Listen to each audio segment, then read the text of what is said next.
મિત્રો, આ વાર્તા પૂરી સાંભળજો, તમને ખૂબ ગમશે. આ વાર્તા છે સીમા, તેના નોકર શ્યામુ અને સીમાના પતિ સનીની. સીમા એક 35 વર્ષની ખૂબ જ સુંદર સ્ત્રી હતી. તેની મોટી કાજળઘેરી આંખો અને હળવું સ્મિત એવું હતું કે કોઈ પણ જોતું રહી જાય. એક નાના શહેરમાં તેમનું સુંદર ઘર હતું. ઘરમાં 3 લોકો રહેતા હતા: સીમા, તેનો પતિ સની અને વર્ષો જૂનો વફાદાર નોકર શ્યામુ. શ્યામુની ઉંમર 45 વર્ષ હતી. શ્યામ રંગ, મજબૂત બાંધો, પહોળી છાતી અને ચહેરા પર હંમેશા હળવું સ્મિત. છેલ્લા 20 વર્ષથી તે આ જ ઘરમાં હતો. સની અને સીમા તેના પર આંખ બંધ કરીને ભરોસો કરતા હતા. સની રેલવેમાં નોકરી કરતો હતો અને 38 વર્ષનો પ્રેમાળ પતિ હતો. બંનેના લગ્નને 5 વર્ષ થયા હતા અને તેમનું ઘર પ્રેમથી ભરેલું હતું. સવારે સની ગરમાગરમ બટાકાના પરોઠા બનાવતો અને સીમા બગીચામાં બેસીને તેની રાહ જોતી. ખાતી વખતે સની તેનો હાથ પકડીને કહેતો, "તારું સ્મિત જોઈને મારો આખો દિવસ બની જાય છે, જાન." રાત્રે સીમા તેના હૃદય પર માથું રાખીને સૂતી અને સની તેના લાંબા વાળમાં આંગળીઓ ફેરવતો. બંને એકબીજા વગર એક પળ પણ રહી શકતા નહોતા. પણ એક દિવસ સનીની બદલી 400 કિલોમીટર દૂર બીજા શહેરમાં થઈ ગઈ. સરકારી નોકરી હતી, એટલે ના પાડી શકાય તેમ નહોતી. સીમા રડવા લાગી. સનીએ તેને ગળે લગાવીને કહ્યું, "બસ થોડા મહિનાની વાત છે, હું દર વીકેન્ડમાં આવીશ." પણ મહિનાઓ વર્ષોમાં બદલાઈ ગયા. પહેલા રોજ વિડિયો કોલ થતા, પછી અઠવાડિયે એકવાર અને પછી મહિને એકવાર. 2 વર્ષ વીતી ગયા, સનીના ફોન પણ ઓછા થઈ ગયા. સીમા આખી રાત પથારીમાં પડખા ફેરવતી, તેના શરીરમાં એક અજીબ બેચેની રહેતી. ઘરમાં હવે ફક્ત સીમા અને શ્યામુ હતા. શ્યામુ ચૂપચાપ બધા કામ કરતો, સફાઈ, બગીચો અને જમવાનું.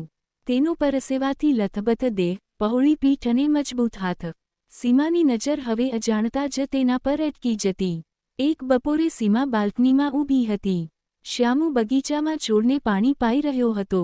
તેની સફેદ બનિયાન પરસેવાથી ભીંજાઈને શરીર પર ચોંટી ગઈ હતી. તેની છાતીના વાળ અને પહોળા ખભા સ્પષ્ટ દેખાતા હતા. તેણે ઉપર જોયું અને હસ્યો, "મેમસાબ, ચા બનાવું?"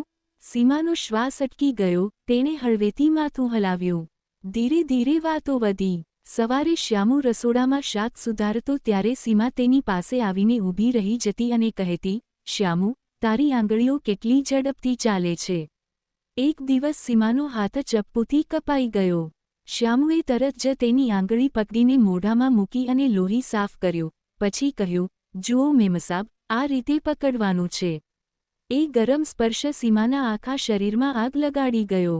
પછી એક સાંજે વરસાદ પડી રહ્યો હતો. સીમા ઉદાસ બેઠી હતી. શ્યામુ છત્રી લઈને આવ્યો, "મેમસાબ, પલળી જશો."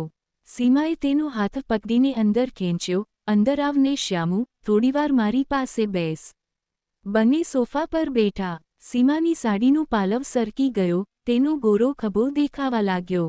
શ્યામુના શ્વાસ તેજ થઈ ગયા. સીમાએ તેનો હાથ પોતાના ઘૂંટણ પર રાખ્યો. શ્યામુ પહેલાં તો ગભરાયો, પણ પછી ધીરેથી હાથ દબાવ્યો. સીમાએ આંખો બંધ કરી દીધી. તે રાત્રે પહેલીવાર શ્યામુ સીમાના રૂમમાં રોકાયો. દરવાજો બંધ થયો. બહાર વરસાદ તેજ હતો અને અંદર સીમાના ડૂસકા અને શ્યામુના ભારે શ્વાસ.